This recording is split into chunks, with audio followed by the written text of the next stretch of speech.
যে নেতার পিছে তুই দৌড়াও, যে দলের ফিরে তুই জান দিতে চাও, যে দলের জন্য তোর জীবন যৌবন সব নষ্ট করে দিছো, এখন তবে বিয়েটাও করতে পারো না, তোর কপালে বউ জোটে নাই এই রাজনীতি করতে যাইয়া।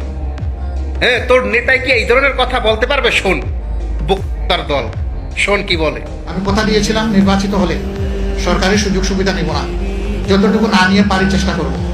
আলহামদুলিল্লাহ সরকারের সকল সুযোগ সুবিধা আমি নিচ্ছি না, কারণ এর আগে তো আল্লাহ আমার বাঁচায় রাখছে। তো এখন কি হলো যে সরকারের সুবিধা না নিলে বাঁচতে পারবো না? আমার একে একে সরকার থেকে যতগুলো পেমেন্ট সংসদ সদস্য পাওয়ার কথা আমি লিখিত জানাই দিয়েছি, এটা নিব না, ওইটা নিব না, ওইটা নিব না। শুধু একটা নিতে বাধ্য, সেটা হচ্ছে আমার রিমুনারেশন, প্রত্যেক মাসের একটা সম্মানী ভাতা। সেটা আল্লাহর মেহরবানি এই আসনের একটা কওমি মাদ্রাসার জন্য পুরো 5 বছরের জন্য আমি ওয়াকফ করে দিয়েছি। ওইটা প্রতি মাসে তাদের অ্যাকাউন্টে অটো জমা হয়ে যাবে, আমি সেই ব্যবস্থা করে দিয়েছি। এটার জন্য তাদেরও কোনো দৌড়াদৌড়ি লাগবে না, আমারও কোনো পেরেশানি লাগবে না, এটা অটো ট্রান্সফার হয়ে যাবে। দোয়া করবেন, দুনিয়ার সম্পদ নয় আখিরাতের সম্পদ আমরা সবাই মিলে যেন জোগাড় করতে পারি।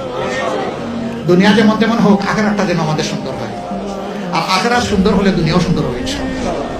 আল্লাহ তাআলা আমাদের প্রিয় দেশকে পরিবর্তন করার এবং সেই পরিবর্তনটা মানুষের আকাঙ্ক্ষার পক্ষে পরিবর্তন করার তৌফিক দান করুন।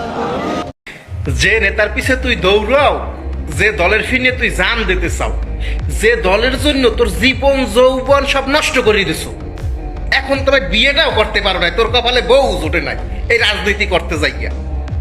হ্যাঁ, তোর নেতাই কি এই ধরনের কথা বলতে পারবে? শোন তার দল, শোন কি বলে। আমি কথা দিয়েছিলাম নির্বাচিত হলে সরকারি সুযোগ সুবিধা নিব না, যতটুকু না নিয়ে পারি চেষ্টা করব।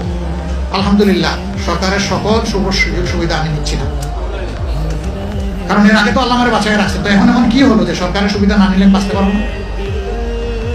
আমার একে একে সরকার থেকে যতগুলো পেমেন্ট সংসদ সদস্য পাওয়ার কথা আমি লিখিত জানাই দিয়েছি, এটা নিব না, ওইটা নিব না, ওইটা নিব না। শুধু একটা নিতে বাধ্য, সেটা হচ্ছে আমার রিমুনারেশন, প্রত্যেক মাসের একটা সম্মানী ভাতা। সেটা আল্লাহর মেহরবানি এই আসনের একটা কওমি মাদ্রাসার জন্য পুরো 5 বছরের জন্য আমি ওয়াকফ করে দিয়েছি। ওইটা প্রতি মাসে তাদের অ্যাকাউন্টে অটো জমা হয়ে যাবে, আমি সেই ব্যবস্থা করে দিয়েছি। এটার জন্য তাদেরও কোনো দৌড়াদৌড়ি লাগবে না, আমারও কোনো পেরেশানি লাগবে না, এটা অটো ট্রান্সফার হয়ে যাবে। দোয়া করবেন, দুনিয়ার সম্পদ নয় আখিরাতের সম্পদ আমরা সবাই মিলে যেন জোগাড় করতে পারি। দুনিয়া যেমন তেমন হোক, আখিরাতটা যেন আমাদের সুন্দর হয়, আর আখিরাত সুন্দর হলে দুনিয়াও সুন্দর হবে ইনশাআল্লাহ। আল্লাহ তাআলা আমাদের প্রিয় দেশকে পরিবর্তন করার এবং সেই পরিবর্তনটা মানুষের আকাঙ্ক্ষার পক্ষে পরিবর্তন করার তৌফিক দান করুন।